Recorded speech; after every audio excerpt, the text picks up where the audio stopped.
Welcome to another session of the MO Zoom Academy. Here with us today is Marcus Kelley, who is the Assistant Director of the Illinois Leadership Center. And to start off, would you be able to tell us a little bit about who you are, where you're from, where you went to school, and what you do now? Sure. Well, good evening, everyone. Thank you so much for inviting me to be part of this experience with you all. Absolutely. Like Apollonia said, my name is Marcus Kelley. I currently serve as the Assistant Director at the Illinois Leadership Center, which I'll talk a little bit more about that here in a little bit. But originally, I'm from Texas, so I am not a Midwestern. Came here about 3 years ago, moved to Illinois. But before here, I was in Indiana working there for 10 years, doing a similar job that I do now. But I went to school at Angelo State University, which is out in West Texas. So probably about 10,000 students, a very small campus, much different from Illinois. But that's where I got my degree in actually secondary education with a focus on kinesiology.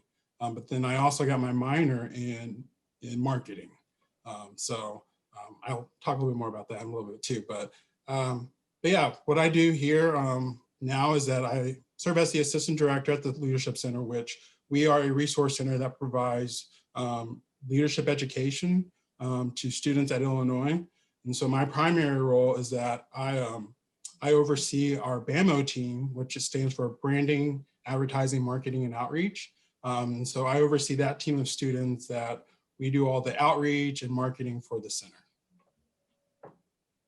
That's awesome. Yeah, I actually had no idea that this group existed on campus, and I'm sad now that I'm a senior and I would have, wished I'd known about this sooner, because it sounds like super awesome stuff and super awesome skills that you give to the students.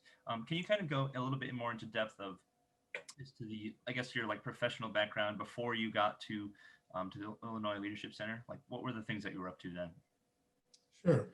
So like I said, originally I got my degree in secondary education, but it was actually probably about my junior year, I realized that I didn't want to become a teacher just because I had an opportunity to experience that and realize that this wasn't something that I found, satisfying or, successful and something that was making me feel rewarding. So I decided to actually go into higher education where I got my master's degree.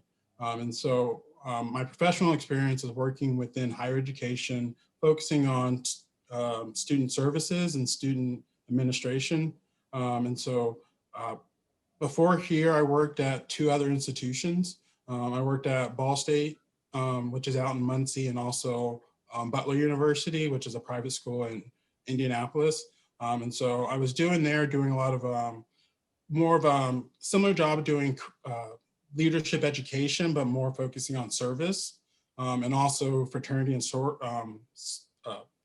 also advising fraternity and sorority organizations. So a lot of my job has been working with college students. I find that rewarding, helping them figure out where they're going and trying to just being sort of a catalyst in their journey. Yeah, that's great. Could you tell us a little bit more about how you got interested in leadership and how you got interested and involved in advertising and marketing and combining that with your passion for leadership education? Sure.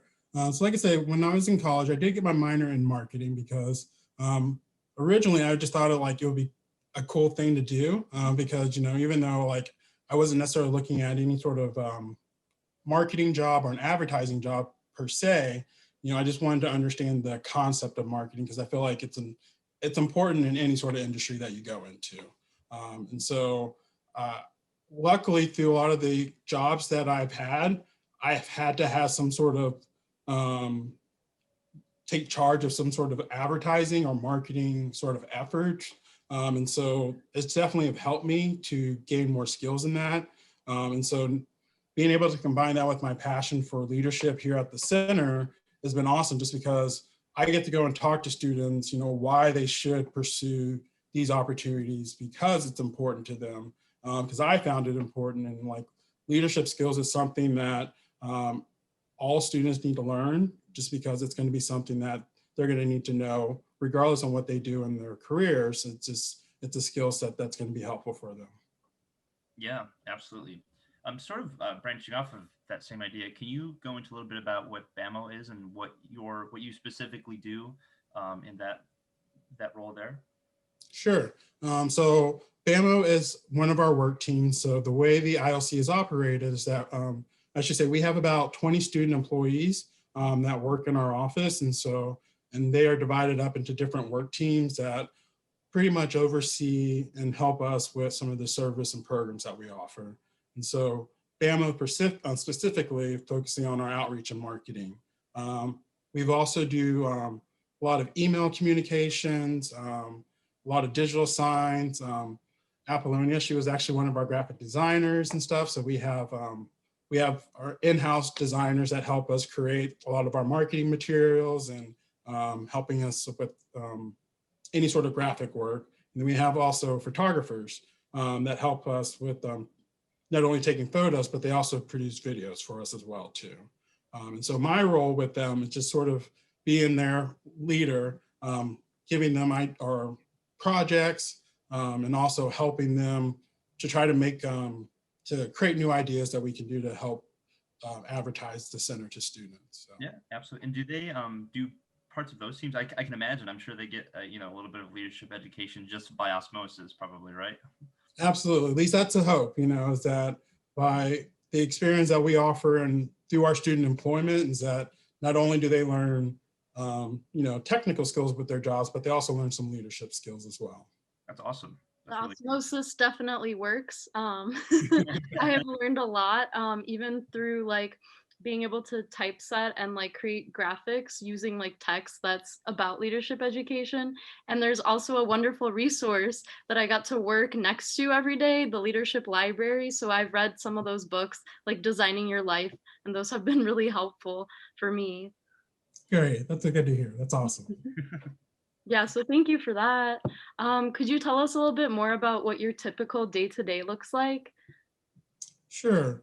So I guess when students are actually, because right now we don't have any students working just because everyone's getting ready for finals and everything, but usually when students are in the office working, I would just typically follow up with each of them, just making sure that they have projects and tasks, that they didn't have any questions and are able to work on the things that they need to get done.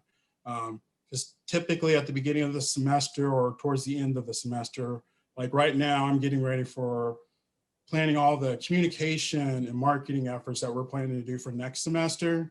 And then I sort of divvy out those responsibilities to the students to work on to help us implement some of those ideas and everything. So typically my day is working with them, just making sure that they execute them, and also working with the other members of the ILC staff with different initiatives that we have going on. So I see. And you said your team is the team that you interact with is pretty small. You said day to day, right? Right now we have 3 specialists, 2 designers, and 2 photographers. So Oh wow, okay. And so 7. But yeah, and each of them sort of have a specific role on our team, just so that they have some ownership about things that we're doing within our office. So. Yeah, absolutely. And what how would you compare that? I don't know if you've had like a corporate sort of job, or a work where you're doing you're one of a lot of different parts, like maybe 20 or so. Can you compare it all? Like what is, I guess, the unique benefits and the challenges to having a small team versus a large team when you work with? That's a good question. I think, I think the challenges working with a smaller team is that sometimes, how can I put this? Like, when you're trying to think of new ideas, the well runs dry, we like sort of circle the wagon and try to just figure out, or, to try to, pull all ideas out there. And so with the smaller team, there's just not a lot of new thoughts coming into it, if that makes sense. Yeah. I think though, it also, I don't know, I see a lot of benefits with the smaller team because I feel like we're able to communicate really well with each other. We're able to get to know each other on a personal level. And And so because of that, I think it helps us even more within our work, just because we know just sort of how each other sort of responds to different things. And so, but I get it, like, with the larger groups or with the larger team, it definitely helps, with manpower or with, just having the resources to achieve the goals that you're trying to do and everything. But Yeah, uh, absolutely. It goes well with comparing sort of a lot of our students are advertising majors, and a mhm, big sort of, I guess, a duality of the advertising world is like the big large corporate agencies versus like smaller boutique places, marketing firms, that sort of thing. And yeah, my personal internship was a small boutique firm in local by me in Franklin Park by Chicago, and it was very interesting because I've had U of I, it's what 40 plus thousand students, and a lot of AAF is this huge organization and stuff, but it's really and Midnight Oil too is a big group for the for what we do, and it is interesting. It's like both of those, like they're two different mindsets sort of thing. It's like I think for me personally, I think I grow and have grown more in like smaller, intimate groups. You know what I mean? Because you're more accountable. absolutely. You have to be. Um, but I totally know what you mean about like ideas, sort of. The well does. You get sort of tunnel vision with the same perspective on a small team, but it does challenge you to get outside of that if you're aware of it. Absolutely, absolutely. And I have worked with large teams. Like I've worked with teams of 40 people before. And so, with those, it gave me an opportunity to also learn just patience, because sometimes with larger teams, the things take a little bit longer, and and just, I guess, the nature of the way, just because more hands involved in the process, it's going to take a little bit longer. And so I think, it really depends on your preference. And for me, I like having that smaller team and everything, but I know other people, they thrive having more people involved. So. Absolutely. No, totally. Awesome. Is there, I guess, could you tell us a little bit more about like what is the most exciting or rewarding part about working with students, especially like in the BAMO team? And does it help to like have student perspectives on like something that you're marketing towards students? Oh, absolutely. I think, the most, I think, rewarding thing I love about working with students is that just seeing their growth. Um, like I said, I mentioned earlier, originally I wanted to become a teacher, Mhm. but that didn't work out, and I was sort of lost and didn't know where I wanted to go next. But because I was involved on campus, I was involved in student government, I was in a fraternity and stuff, I was involved in program board on my campus. I got to know a lot of the administrators, like folks like myself now on those campuses. And so they sort of helped me, figure out, what to do next now that I knew that I didn't want to become a teacher. So I don't know, it was sort of just, paying it forward, I guess now, because I found passion and because it's still in lines with education, just not necessarily like in the classroom. And so I've enjoyed being able to work with college students specifically, just because I think you're at a special developmental phase in your life. And so having people in your corners is very important. And so hopefully that's my goal, is for the students that I interact with, that they know that I'm someone that they can lean on and can sort of hopefully help them get to where they go to next. And so luckily I've been able to see that with the students that I've worked with on BAMO. I know at least all my students that have graduated have landed, full-time jobs after graduation. Not, I want to say because of working with me, but uh, Air but quotes. it's been good to know that, being able to provide them some of that little part of their development to help them get to where they are and thriving and stuff. So it's been a good opportunity for that. So, what was the third part of your question? I think I missed it. I think you got it. I was just Did I? curious, Okay. like does the perspective of like students help when you're marketing something that's like for students? Oh, absolutely. We know that, I mean, right, like I know that I'm not at sort of out of touch with things. Like I don't have TikTok. I don't I want don't TikTok, either. just to be honest.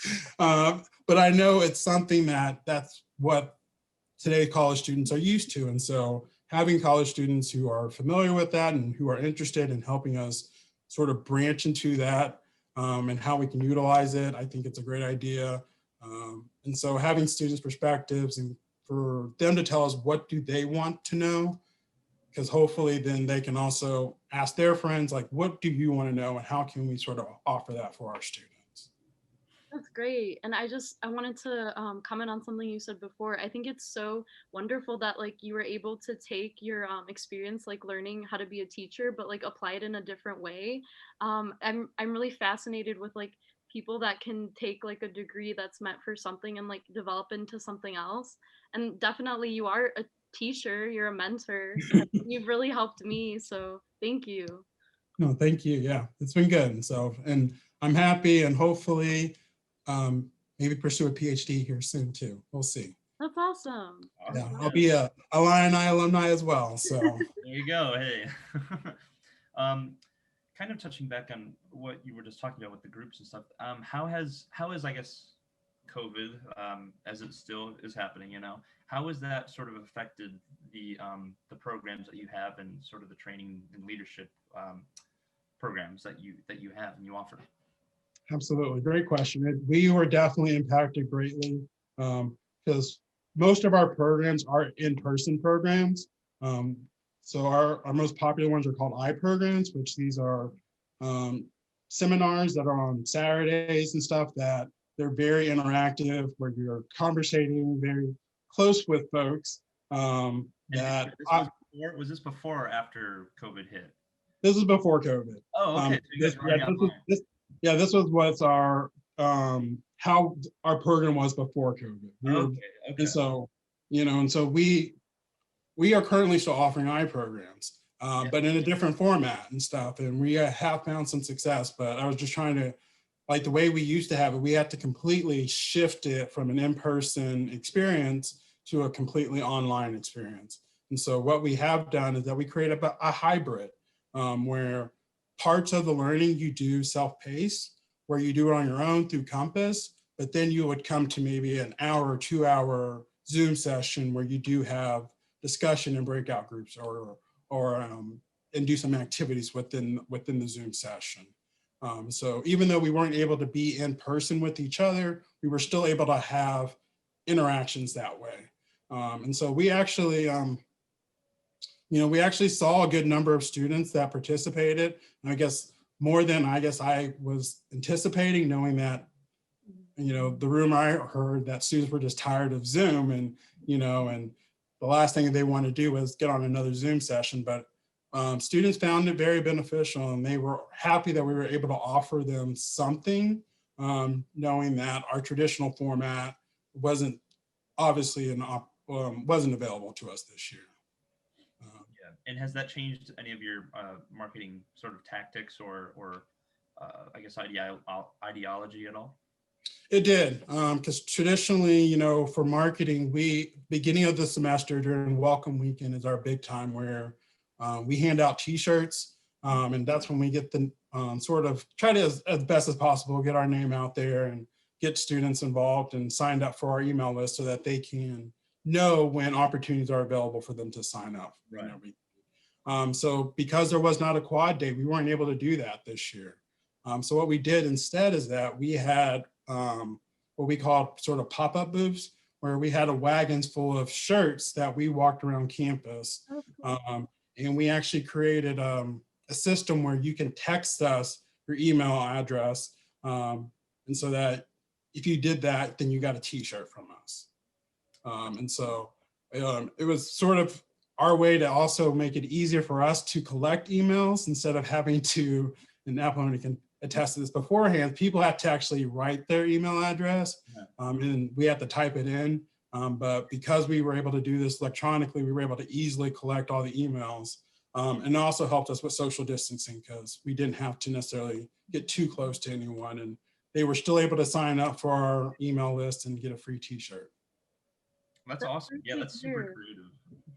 So, and I think we were able to pass out close to probably, I would say 1,100 shirts this year. Wow. Traditionally, we pass out about about 2,000. So That's Hey, that's a good number. yeah, that's yeah. fantastic. Do you still work in the office, or have you guys migrated to working remotely? So currently, I am working remotely, but during the semester, probably I would say right with Labor Day up until beginning of November, we were in the office. And so we created a protocol for our students to be able to come in. They were assigned a certain workstation where they would work at certain times. There was a cleaning protocol for them and everything. And so we felt it was important to try to make it possible for our students to come and work in our office, just because we know you all were stuck at home, with classes and everything, a lot of you all. So we were trying to give them an opportunity just to get out of their homes for a little bit to work. And so luckily we were able to do that for a few months before we did have to shut down just because cases started Mm. increasing. Right. Yeah. I have a question for you. So a lot of the way that sort of Midnight Oil is structured is that we have quite a few teams of about seven, I would say 5 to 7 team members on that team, and they're led by an account manager, two account managers. Um, and I was wondering if you could give maybe a few pieces of advice of how to go about leadership when it comes to just small work teams. What's the most efficient way to get work through and stuff. But I think we at Bologna and I have been discussing a lot is how Zoom has affected, like the cultivation of relationships in the Mhm. workplace. You know what I mean? It's really hard to get, you have like, text message and group me and things like that to contact for work or email, but it just isn't the same. You know what I mean? So we've been thinking of ways to try to figure out how do we how do we cultivate relationships, and how do we get people to interact with each other, and not in like a, oh, is, this thing is due and you're not, you know what I mean? It's so I'm wondering from you if you could give maybe one or two pieces of advice of what are some good tactics to try to initiate team cooperation as a leader. Great question. Great question. And you're talking about in this setting, you're talking about during the pandemic where you're not Right. necessarily, Yeah. okay. Yeah. Unfortunately, our group has never been able to meet in person this semester, so we've been having weekly Zoom meetings where we are able to create breakout rooms for the teams to collaborate with each other. Mhm. And we communicate via GroupMe for like announcements that come up and stuff like that. And we've had 2 socials online. So we got to play some virtual games like Among Us and Jackbox to like boost morale. Yeah. Great. How was that when you did those social? Did a member show up? Did they participate? Yeah, Yeah. we had a fair success with those. Not everyone showed up. I believe our membership is like around 40 people, but we had at Okay. least like 10, and it was really fun. Good. Great. Yeah. And I was going to say that was going to be one of my sort of, I guess, tips or tricks that sort of I learned through this is that during our team meetings, specifically with Bama, like I think actually we don't do any sort of work updates during those meetings because most of the things that we can discuss are things that can be communicated through email. Mhm. So instead, most of my meetings are all about us getting to know each other. And so we have created different opportunities for each of us to go around to identify an activity for someone to facilitate amongst the group. And so instead of having one person responsible facilitating each week, it Mhm. rotating amongst us, and it gave us all a good opportunity to not only get to learn each other, but then also think creatively and stuff because, I think we all, especially at the end of the semester, struggle finding activities to do virtually just because we did quite a bit of them at the beginning of the semester, which were fun. Mhm. And so I think maybe doing something like that, especially within those small groups, is, Yeah. like they can sort of rotate doing some small activities amongst each other. Right. And Yeah. then, We've considered doing like we usually do breakout rooms for the client teams, but I was thinking of doing maybe like for each of the individual positions, like account managers. Oh, you go and we'll have 2 breakout rooms for them, so they're even in smaller groups. Hmm. I almost feel like that's even better, like 4, 5 people max in a Yeah, breakout room. Yeah, because I agree. Yeah, yeah, especially in this setting, I would think no more than six, yeah. truthfully. I would say so.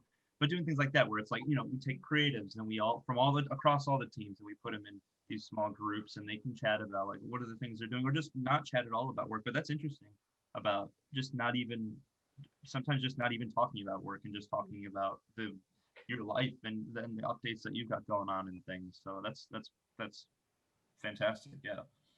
Yeah, absolutely. Yeah, I mean, we were fortunate and stuff. I get like sometimes, and you all may have to have an actual conversation, but like if Yeah. there are opportunities where, you know, you can either put business to the side for 1 week or it can be done through email, take advantage of that opportunity just to, um, do some more socials. So, Absolutely. I really appreciate that. Thank you. yeah. That's good advice. Yeah. I guess we could take a little step to the past. And I want to ask, what are some things that you think students could take advantage of more, like while they're going through college? Some stuff maybe that like you wish you had taken advantage of while you were a student. Sure. Well, I think I honestly feel bad for you all as Illinois students because I feel like you have so much opportunities out there for you that it can get confusing. It can get overwhelming. Mhm. Just not knowing what to choose and everything, just because they all sound so great to take advantage of. You know what I mean? Um, so I would definitely say take advantage of something. Just figuring out what is it that's going to align with your passion, as well as something that's going to help you, you know, within your career path as well. I definitely think there are plenty of opportunities here at Illinois that can do both of those things. And so it just may require a little bit of digging, Mhm.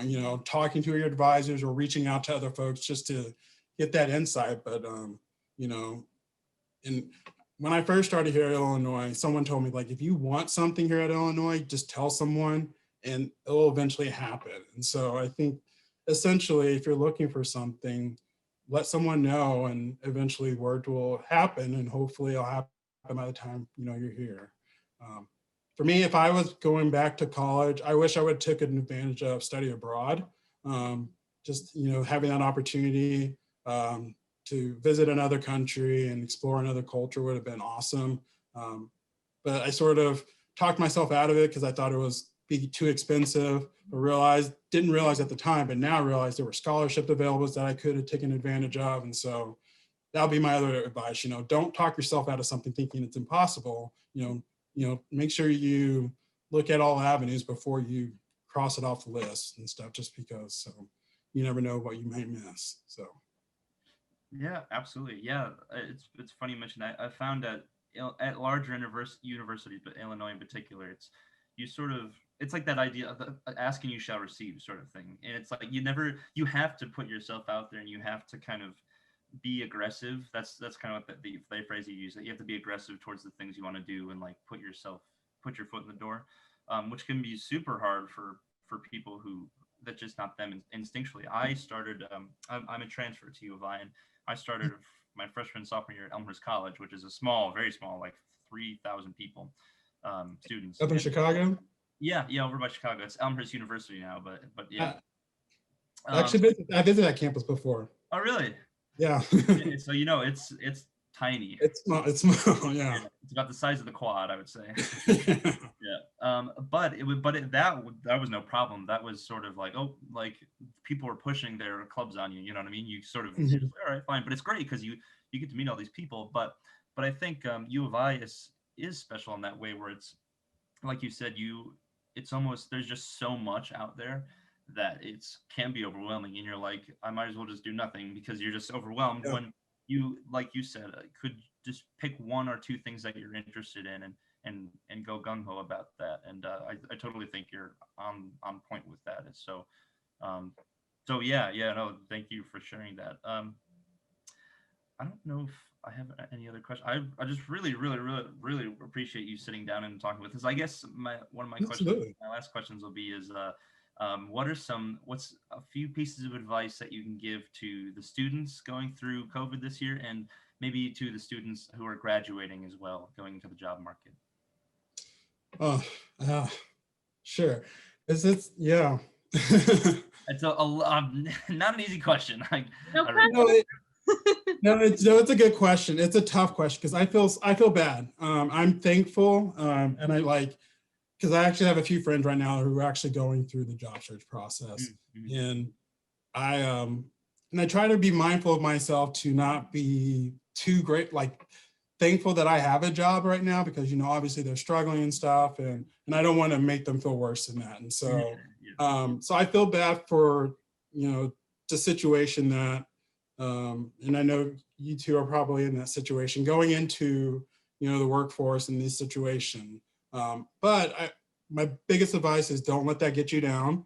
I know it's easy to look at it as a huge uphill battle. That's something that you're not going to be able to accomplish. But if you have that mindset, then it's going to not help you. And so you have to have that growth positive mindset to know that you are going to face some barriers. You're going to face some obstacles.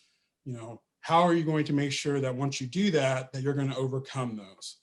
Because they're going to happen. And so start identifying those opportunities for you when you do face those barriers that are going to help you, whether they're individuals or a certain activity. When you are feeling that situation, what is that thing or who are those people that you're going to lean on to help you overcome that? And then I would always just say, stay persistent. Just understanding that there are jobs out there. There are employers looking for jobs and stuff. And so I I would also, if you're not, be open to move. Some people I know they're very geographically set on a location where they want their jobs, which I completely understand and definitely make that a priority. But also know that sometimes to at least get where you want to get started, you may have to move somewhere. But doesn't mean that you can always come back eventually. You know what I mean? So, but yeah, I'm trying to think what other advice did I share with my friend. yeah.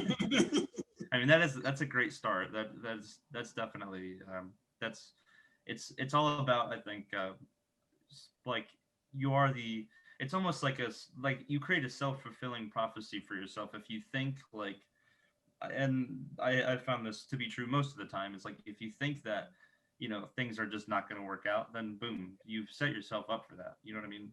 But if you have, and my buddies here at home like always tell me that I'm like a what's the naive optimist, where it's just like you kind of have to by default think like, you know what, we are in the shithole right now, but you know what? Maybe we're Yep. not. Maybe we're coming out of it. Maybe this is the best thing that happened to me. you know. Um, but yeah. So I don't know if you resonate with that at all, but I do. I absolutely do. I mean, I definitely think, and I know, people respond differently to situations. And I've definitely noticed that people have responded very differently for the pandemic. For me personally, it's been an opportunity where I'm seeing like, how can I make this opportunity a growth opportunity? And I guess that's always have been my mindset as an individual is, you know, every opportunity that I face, whether it's a positive or a negative one, what can I learn from this? How can I move forward from this? Just because it was actually, I guess my grandma was like, the past is sort of the past and everything. And she always had that mindset about, just moving forward and stuff, and sort of instilled it in me about, bad things are going to happen to you. But if you let them weigh you down, then it's going to make it hard for you to continue to move forward. So, I agree. That's really good yeah. advice. totally. Thank you so much for your time, and thank you so much for sitting down and like talking to us about this. And this was a really great interview. Yeah, seriously. Awesome. Yeah, Well, thank hopefully, you all so much. hopefully we can maybe do this again sometime.